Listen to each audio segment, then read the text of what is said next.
چنانچہ نکاح ہو گیا حضرت ابراہیم علیہ السلام سے حضرت ہاجرہ کا۔ اللہ نے انتہائی خوبصورت اور جمیل بچہ دیا جن کا نام اسماعیل علیہ السلام رکھا۔ چونکہ جب چل رہے تھے اللہ سے دعا کی تھی، رب ہب لی من الصالحین، اے پروردگار مجھے نیک صالح فرزند عطا فرما۔ تو انبیاء نے بھی دعا کی، اور دعا قبول ہوتی ہے، انسان کی یقین رکھنا چاہیے اللہ کی ذات سے، عاجلاً او آجلاً۔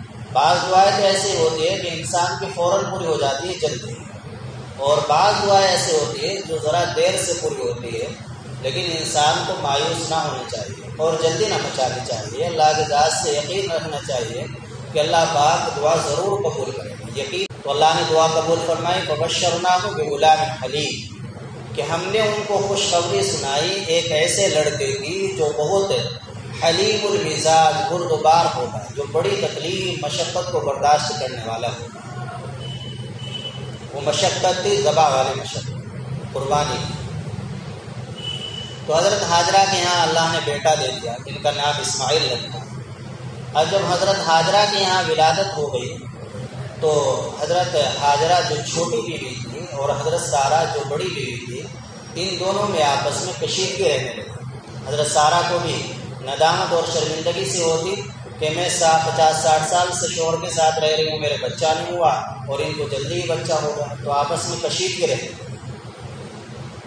اب اللہ کا حکم آیا کہ اپنی نئی بیوی حضرت ہاجرہ اور اپنے نومولود بچے حضرت اسماعیل کو لے کر وادی غیر ذی زرع میں پہنچ جاؤ۔ وادی غیر ذی زرع یعنی مکہ مکرمہ، جہاں کعبۃ اللہ ہے۔ اس وقت یہ کعبہ نہیں تھا۔ طوفان نوح میں جو حضرت آدم علیہ السلام کی تعمیر چلی آ رہی تھی، فرشتوں کی تعمیر چلی آ رہی تھی، تو جب نوح علیہ السلام کے زمانے میں طوفان آیا اور حضرت نوح علیہ السلام کی کشتی وہ بیت اللہ کے ارد گرد 40 دن تک چکر لگاتے رہی، تو اس طوفان میں بیت اللہ کی تعمیر بھی منہدم ہو گئی، اور صرف ایک ٹیلا سا باقی تھا، ایک درخت تھا۔ تو حضرت ابراہیم علیہ السلام اللہ کا حکم سنتے ہی اپنے بیٹے اور اپنی بیوی کو لے کر مکہ مکرمہ میں پہنچ گئے۔ وہاں کوئی ہریالی نہیں، کوئی پانی کا انتظام نہیں، 100 کلومیٹر تک دور تک بھی کوئی انسان نظر نہیں آتا، وادی غیر ذی زرع، بس پہاڑی پہاڑ نظر آتے۔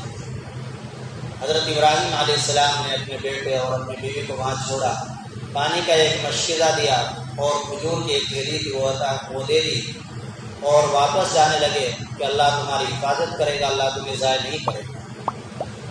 تو حضرت ہاجرہ جو ایک نوجوان تھی، انہوں نے کہا کہ آپ ہمیں کہاں چھوڑ کر جا رہے ہیں؟ اس وادی غیر ذی زرع میں، اس جنگل کے اندر جہاں کوئی کھانے کا انتظام نہیں، پینے کا انتظام نہیں، دور دور تک کوئی انسان نظر نہیں آتا ہے، آپ ہمیں ایسے جنگل میں چھوڑ کر جا رہے ہو؟ حضرت ابراہیم علیہ السلام نے کوئی جواب نہیں دیا۔ حضرت ہاجرہ سمجھ گئی کہ یہ اپنے سے اتنا بڑا کام نہیں کر سکتے، ایسا معلوم ہوتا ہے کہ ان کو اللہ نے یہ حکم دیا ہے۔ تو حضرت ہاجرہ نے معلوم کیا کہ کیا آپ کو اللہ نے حکم دیا ہے کہ ہمیں آپ یہاں چھوڑ کر جائیں؟ حضرت ابراہیم علیہ السلام نے فرمایا کہ ہاں، مجھے اللہ ہی کا یہ حکم ہوا ہے۔ تو اس وقت حضرت ہاجرہ کا اعتماد اور یقین اللہ کی ذات پر دیکھیے، حضرت ہاجرہ نے فرمایا اذن لا یضیع ربنا، کہ پھر ہمارا پروردگار ہمیں ضائع نہیں کرے۔ اتنے خطرناک جنگل میں بھی اللہ کی ذات پر ایسا یقین، آج ہر مومن کے اندر یہ یقین ہونا چاہیے اللہ کی ذات پر، کہ جو بھی کچھ ہوتا ہے اللہ کے کرنے سے ہوتا ہے، اللہ کی ذات سے ہوتا ہے۔ دشمن کی کوئی طاقت نہیں جو نقصان پہنچا دے، بس اللہ پر ہمارا اعتماد ہو، اللہ پر یقین ہو، بھروسہ ہو، اور صرف اللہ سے ڈرے۔ جب اللہ سے ڈریں گے تو پھر انسان کسی اور چیز کا ڈر نہیں ہوگا، اور اگر اللہ کا ڈر نہیں ہوگا تو پھر انسان ایک چیونٹی سے بھی ڈرے گا، پھر اس کے دل کے اندر ایک چیونٹی کا بھی ڈر بیٹھ جائے گا، اور اگر اللہ کا ڈر ہوگا تو دنیا کی کسی طاقت کا ڈر نہیں ہوگا۔ الغرض، حضرت ابراہیم علیہ السلام اپنے بچے کو وہاں چھوڑ کر آ گئے۔ اب جب بچہ تقریباً 13، اس کے بعد حضرت ابراہیم علیہ السلام ہر مہینے جاتے تھے۔ حافظ ابن حجر رحمۃ اللہ علیہ نے فتح الباری میں لکھا ہے کہ ابراہیم علیہ السلام ہر مہینے ملک شام سے یروشلم سے مکہ مکرمہ پہنچتے تھے۔ اللہ کی طرف سے ایک براق ملا ہوا تھا کہ جو صبح چلتے اور شام کو پہنچ جاتے، حالانکہ مہینوں کا سفر ہے، ہر مہینے جاتے تھے اپنی بیوی کے پاس، اپنے بچے کے پاس۔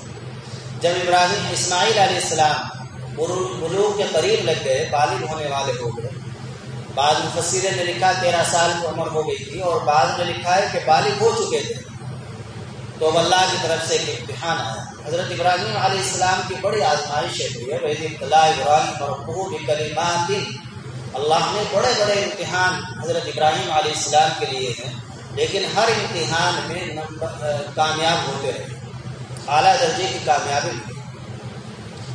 تو جب ابراہیم علیہ السلام کے بیٹے اسماعیل علیہ السلام بالغ ہو گئے، فلما بلغ معه السعي، اس قابل ہو گئے کہ اپنے باپ کے ساتھ چلے پھرے اور ان کے کام کاج میں حصہ لے، ان کے کچھ کام آئے، ہنسی آنکھوں کی ٹھنڈک بن گئے ماں باپ کے لیے، تو اللہ کی طرف سے 3 روز تک مسلسل خواب میں دکھایا گیا کہ میں اپنے بیٹے کو ذبح کر رہا ہوں۔